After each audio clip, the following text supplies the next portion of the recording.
ako sa bus.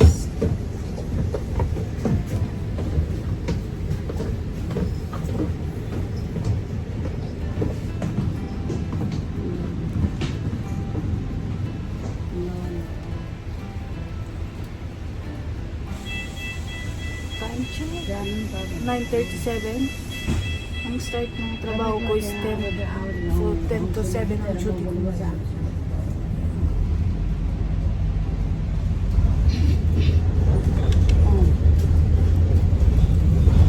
Pero kailangan kong pumunta sa kabila.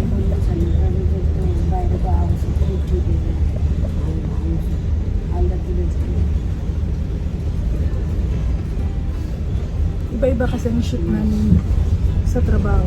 So may morning, may mid, at saka may afternoon. So ngayon, doon ako sa kabilang club mag-duty kasi dalawa yung club namin. So alternate yun kung saan ako mag-duty. Papakita ko sa inyo mamaya yung isang club kasi alam ko na i-video ko na yung isang club namin sa South. So isa sa North, isa sa South. Dito sa Discovery.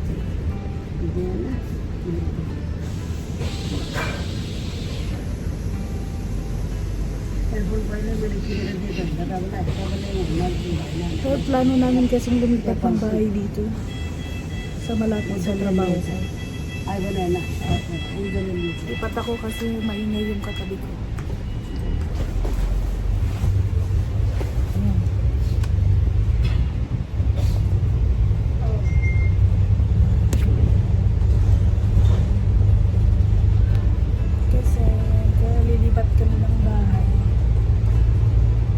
Ng upa yung dati namin tinitira. So, kailangan nang lumipat sa mas mura. Kasi hindi practical dito kapag ang bahay mo malaki, lalo tatatlo lang kayo. Ang mahal kasi ng bahay dito sa Hong Kong. Grabe. Mataas nga sa Hong Kong. Kaya lang bayaran mo naman sa bahay wagas. So, yan yung actually maganda dito sa Bibi. Kasi bus lang ang pwedeng pumasok dito. Walang kahit na taxi or own car. Hindi pwedeng pumasok dito. Private lang ito, exclusively lang sa Discovery Bay, which is yung bus lang pwedeng makapasok dito. So meron bang mga 4 wheels kung yung magdi-deliver sila sa own restaurant nila, like sa South, sa North. So actually makikita nyo walang bus na walang mga private car na dumadaan dito.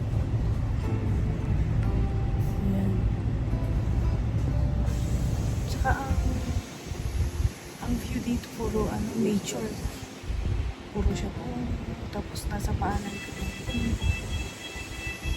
Kaya lang ang magiging problema dito is ang daming lamok tsaka nipit.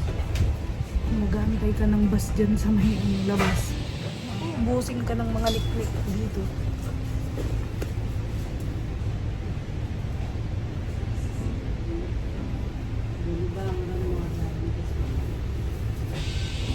Pero alam nyo guys, dito sa trabaho ko, haya-haya ko dito. Libre kami sa pagkain, libre sa pamasahe. So parang wala akong ginagastos. So from home, may sarili kaming bus. Sa building namin may sariling bus. So libre na kami doon. Plus yung bus ko from Tung Chung to Discovery Bay, libre din. Itatap ko lang itong ID ko. So libre na. So from here, from south, so pupunta ka ng north, libre pa din. So, saan ka pa? Diba? So, yun. Dito na siguro ako tatagal sa trabaho.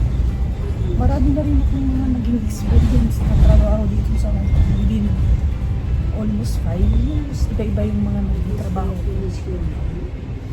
Pero siguro ang nagustuhan ko lang itong latest na trabaho. Itong present. Kasi libre sa trabaho, ay libre sa pagkain, libre sa pamasahe, tapos may incentives pa. Tapos hindi ka naman nahihirapan sa work kasi nasa front desk ka lang. Yan lang ang nakaka-stress, yung laging galit yung mga member. Hindi ba? Laging mga complain.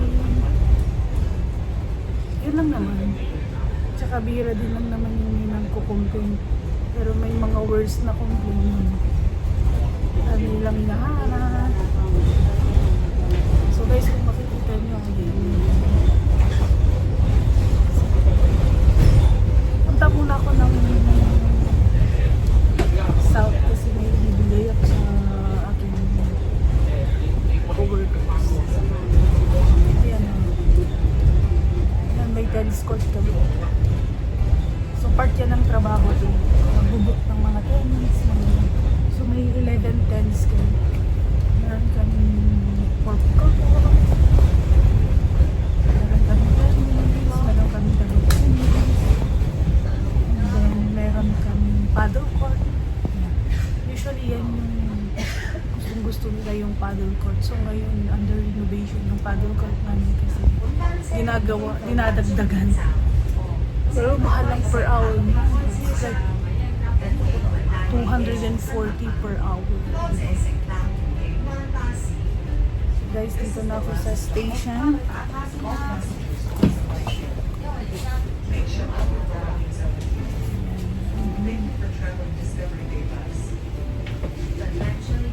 Kailangan na natin bumaba. Kasi ito na yung last station.